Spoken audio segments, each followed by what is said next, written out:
ក្នុងអំឡុងសម័យសាធារណរដ្ឋសេនដែលជាបិសាចជញ្ជក់ឈាមដ៏ល្បីល្បាញស្ទើរតែត្រូវបានសម្លាប់ដោយទាហានពុករលួយហើយ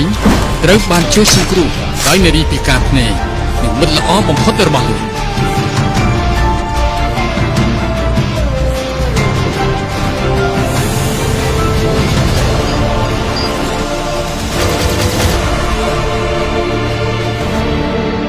ជួយខ្ញុំផងខ្ញុំនៅទីនេះ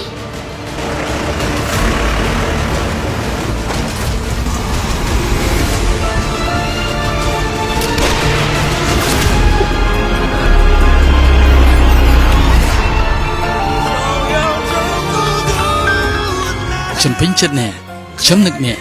ខ្ញុំសង្ឃឹមថានឹងមានពេលវេលាមួយនឹងបញ្ចប់